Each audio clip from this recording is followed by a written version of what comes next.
Françaisdanslemonde.fr, la première plateforme multimédia d'aide à la mobilité internationale. Bienvenue sur notre podcast. Je suis Gauthier Seyss et j'ai le plaisir d'accueillir aujourd'hui Philippe et Damien qui nous présentent Constantiam.fr. Françaisdanslemonde.fr, le podcast. Alors attention, on va parler retraite, on va parler immobilier, on va parler budget, on va parler d'investissement, peut-être même d'inflation qui est dans notre quotidien aujourd'hui. J'accueille sur notre antenne Philippe Tesch, on dit Tesch ? Je me trompe pas. Tesch, c'est bien. Oh bah ça va, je me suis pas trop trompé. Né à Metz en Lorraine et qui a vécu l'aventure de l'expatriation via son papa qui était gendarme, direction les Dom-Tom de 6 à 10 ans et de 14 à 18 ans, la Martinique, Tahiti, Guyane. Philippe, c'était plutôt des destinations ensoleillées. Plutôt, oui. Ça change de la Lorraine, effectivement. Et ça s'est bien passé? C'est des bons souvenirs d'enfance? C'est des très très bons souvenirs d'enfance, ouais. Alors aujourd'hui, c'est retour à Toulouse, où tu travailles avec Damien Alouche. Bonjour. Bonjour. Toi, tu es né à Toulouse, tu as grandi à Toulouse, tu as fait tes études à Toulouse et tu travailles à Toulouse aujourd'hui. Je pense que c'est une région occitane que tu aimes. Exactement. Donc, pourquoi changer? Jamais eu envie de vivre l'international, malgré ses relations avec ses clients qui peuvent se trouver aux quatre coins du monde? Dis donc que l'occasion ne s'est jamais présentée et que tout s'est bien imbriqué de cette manière-là. Donc voilà, Toulouse. Après, la vie est faite de plein de coups de théâtre et de rebondissements, donc à suivre. On va parler dans le cadre de notre partenariat avec Expat Pro de gestion de patrimoine. Vous avez créé tous les deux en 2021 donc à Toulouse, Constantiam. On peut rappeler, d'abord c'est un terme latin, hein, tout le monde le sait, hein, je fais mon malin, c'est stabilité en latin. On peut rappeler comment vous avez eu l'envie de créer cette société tous les deux et un petit mot sur le nom peut-être aussi du coup? Oui, avec plaisir. Donc Damien et moi, on travaillait auparavant dans différents cabinets en gestion de patrimoine, donc sur Toulouse. Et au bout de 6 ans d'activité, on a souhaité monter notre propre cabinet pour amener une vision conseil assez poussée. Je pense qu'on aura l'occasion d'en reparler aujourd'hui. Et l'idée du nom, c'est la symbolique de ce que ça représente. Donc ça veut dire stabilité et constance en latin. Et l'idée était très simple, hein, c'était d'amener une certaine stabilité, de constance, une pérennité sur le long terme à nos clients dans la gestion de leur patrimoine au sens large. Et on trouvait que c'était un nom qui amenait du sens dans ce qu'on souhaitait faire. Et dans le logo, je me trompe, c'est un olivier? Exactement. Bon, ça va, je peux aller m'inscrire à question pour un champion. Je me suis douté que c'était ça. Et d'ailleurs, c'est aussi ce signe de robustesse. Vous avez tous les deux eu un parcours préalable d'ingénieurs patrimoniaux où vous étiez en contact avec l'international. C'est ce point-là qui a fait que dans votre société que vous avez créée ensemble, vous avez tenu à offrir un service pour les expatriés? Alors, on a eu effectivement des formations, chacun la note de notre côté, donc des formations différentes qui, du coup, abordaient bien sûr la thématique par exemple, la fiscalité internationale ou du moins la thématique de l'expatrié au sens large. Et après, surtout, la volonté d'intégrer, si vous voulez, l'accompagnement de l'expatrié dans notre panel de compétences aujourd'hui, c'était surtout lié à mes expériences professionnelles passées, car on a eu quand même pas mal de sujets à traiter dans des anciens cabinets dans lesquels on a travaillé, et en fait tout l'univers qui gravite autour de l'expatriation, notamment l'univers bien sûr, j'entends lié à la gestion de patrimoine, hein, tout ce qui va être lié à la fiscalité, le volet juridique, tout ça sont évidemment des sujets sur lesquels on trouve un certain plaisir à travailler, dans lesquels on trouve un certain plaisir à travailler, si je puis dire.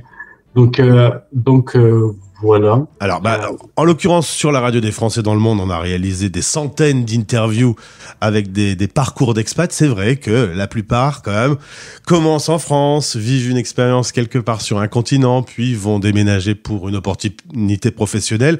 Résultat, à suivre dans le sujet, comme vous avez envie de le faire avec votre entreprise, de la durée et de la continuité, c'est des parcours géniaux, même si ça doit être un peu dur, parce que ça veut dire des fiscalités différentes, des législations différentes, mais en tout cas, ce sont des clients qui sont sympas à suivre. Oui, complètement. Nous, la volonté de créer notre cabinet, c'était d'accompagner nos clients dans des projets de vie. Et donc, c'est l'une des questions primordiales que l'on pose à chaque rendez-vous, c'est quels sont vos projets à court, moyen, long terme. Donc, les projets, ça peut être très bien organiser les études des enfants, par exemple. C'est quelque chose qui peut toucher à tout le monde, ou payer un peu moins d'impôts quand on habite en France, notamment. Mais ce qui revient souvent sur des questions d'expatriation, c'est qu'est-ce qui va en être au moment de ma retraite ? C'est je vais rentrer en France, comment va être taxé ce que j'ai et comment s'organiser par rapport à la fiscalité française sur mes biens qui sont en France par rapport à un pays où j'habite. Et pour cela, nous, on amène notre technicité, nos recherches, notre juridique pour aller faire ce que l'on aime faire, c'est-à-dire accompagner nos clients et leur trouver des solutions pérennes. Alors, Constantiam propose des rendez-vous en distanciel, forcément, puisqu'on est sur le sujet de l'international, mais même avec les clients français, je pense que la pandémie a quand même un peu bougé les lignes. Vous êtes rodés aujourd'hui pour travailler en distanciel et voir les clients préfèrent ça, c'est presque plus facile pour eux? Absolument, on a trouvé un bon équilibre finalement dans l'accompagnement qu'on propose aujourd'hui. Et puis, comme tu l'as très bien dit, c'est quelque chose qui convient, on va dire, qui s'est parfaitement adapté au nouveau monde après Covid. Donc la visio est clairement notre manière de travailler, du moins qui est clairement au centre de la relation avec nos clients. On s'organise de cette manière-là et ça marche très très bien. Donc la gestion de la relation à distance n'est pas forcément une problématique dans le cadre de notre accompagnement. On a très bien su s'adapter à cela. Alors j'interviewe pas mal de Français qui sont aux quatre coins du monde. Un peu partout, le mot inflation est à la mode. Il y a des endroits d'ailleurs, ça flambe. On se plaint en France parce que de toute façon, le Français aime bien se plaindre. Mais grosso modo, il y a certaines zones du monde où l'inflation est encore plus spectaculaire. Est-ce que dans cette situation, l'immobilier reste toujours la meilleure valeur refuge, Damien? Alors l'immobilier, on sait très bien que c'est un secteur, en tout cas si on devait se concentrer sur l'immobilier typiquement dans le marché français, un secteur qui a été fortement impacté par le nouveau contexte économique dans lequel on se trouve aujourd'hui. L'inflation, forcément, a eu un impact considérable sur la politique monétaire qui a été menée par les banques centrales, même de manière générale. Mais si on devait se concentrer sur la BCE, forcément une hausse de taux va impacter de manière très très normale les différents actifs et la classe d'actifs immobiliers en fait partie. Et j'irais même un peu plus loin, c'est-à-dire que tout à l'heure je parlais de l'objectif de nos clients. Nous l'idée du cabinet, c'était vraiment d'accompagner nos clients sur le long terme. Et pour accompagner des clients sur le long terme, il y a souvent une notion de gestion du patrimoine, que ce soit financier, immobilier. Et donc nous, dans notre démarche, c'est aussi d'amener à nos clients, surtout en ce moment, l'idée que conserver des liquidités sur des comptes courants pour des projets qui sont pas forcément définis de manière particulière ou sur des horizons très long terme. On a un sujet qu'on a mis sous le tapis pendant une dizaine d'années, c'est le sujet de l'inflation.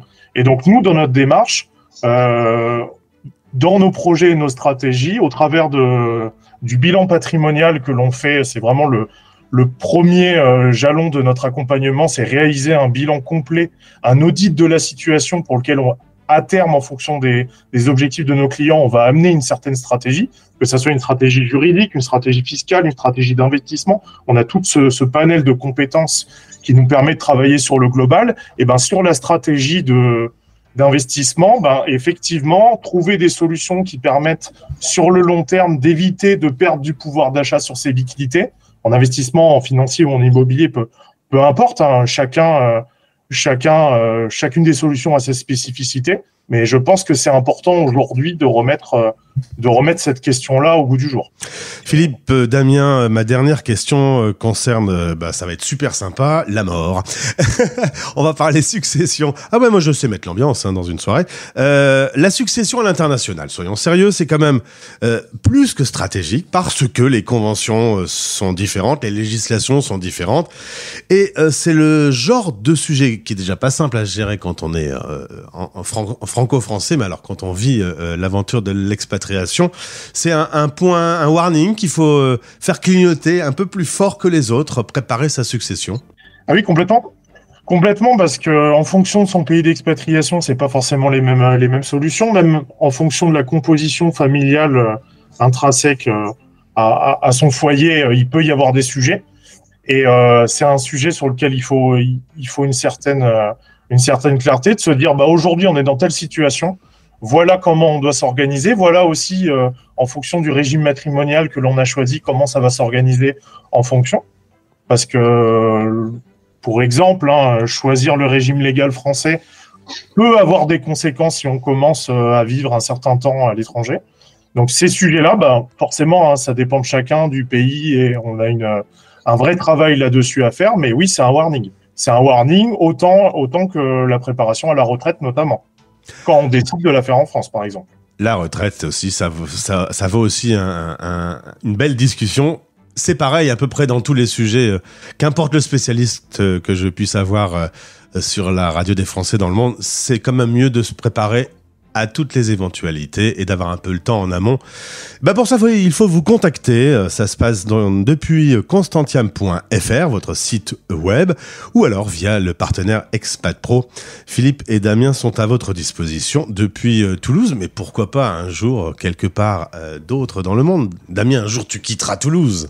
Oui, encore une fois, on ne sait pas de quoi demain est fait, tu l'as très bien dit, donc... À suivre donc. Eh bien, le meilleur pour tous les deux. Au plaisir de se retrouver sur des sujets importants sur l'antenne de Français dans le monde. À bientôt. À bientôt. Merci beaucoup. Français dans le monde.fr